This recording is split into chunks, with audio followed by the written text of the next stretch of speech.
Paranormal Activity 6, aka Here We Go Again.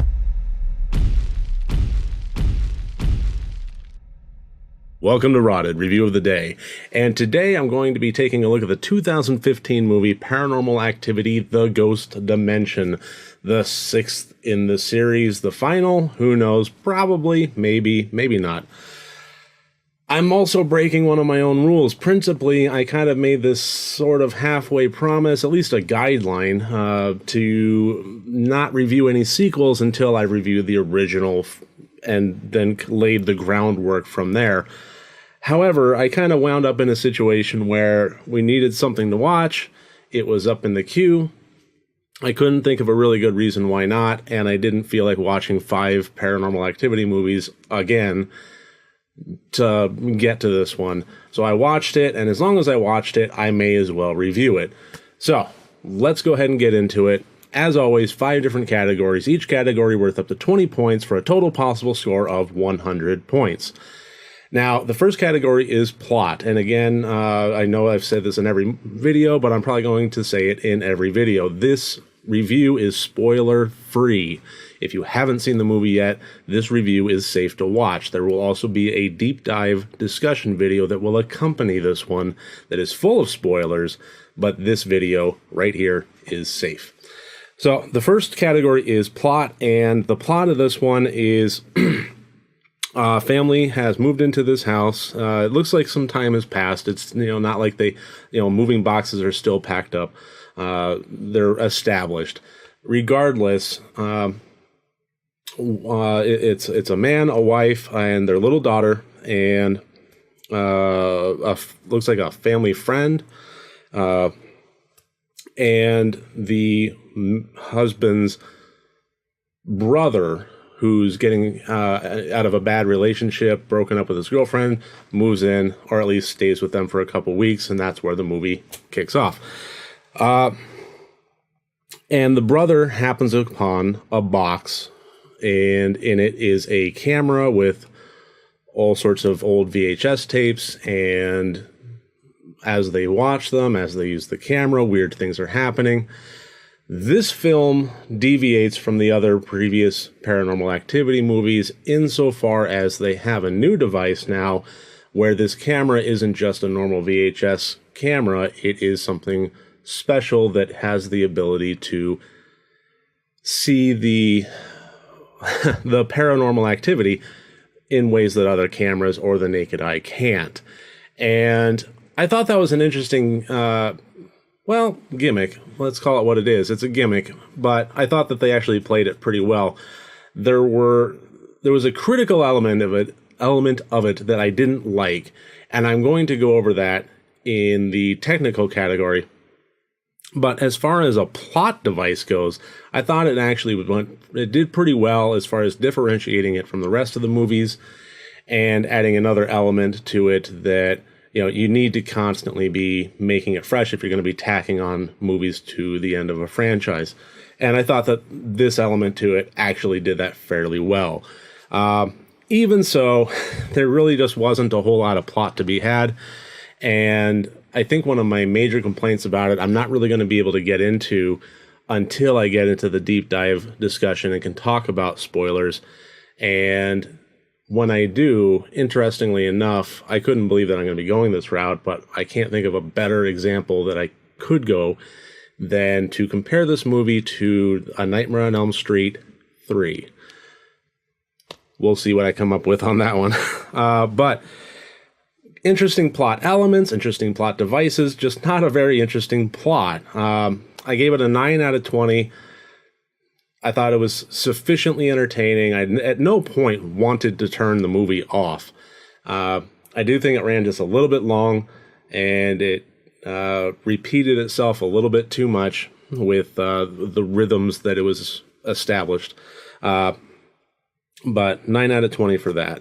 The intent, I think, warranted a little bit more, because it wasn't intending, in my opinion, to be a groundbreaking, plot-driven, character-driven storyline movie. It was designed to be milking a franchise and making some money and having a lot of jump scares.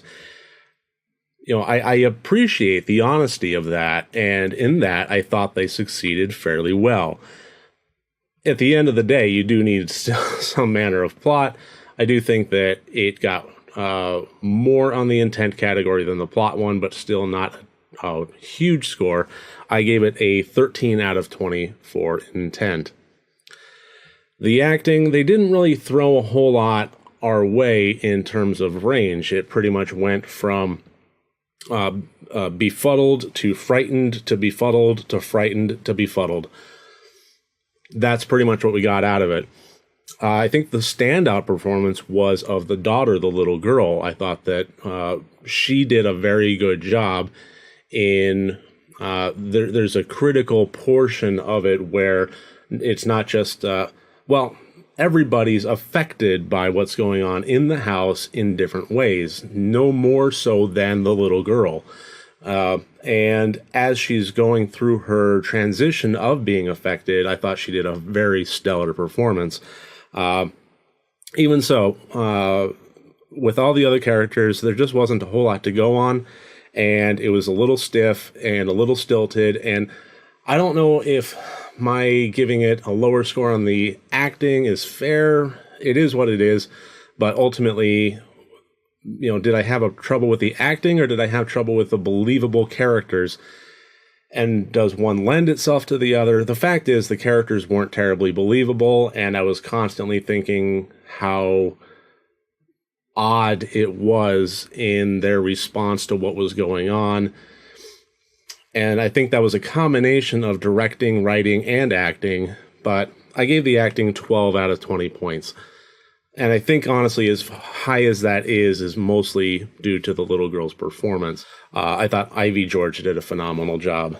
So 12 out of 20 for acting. The technical.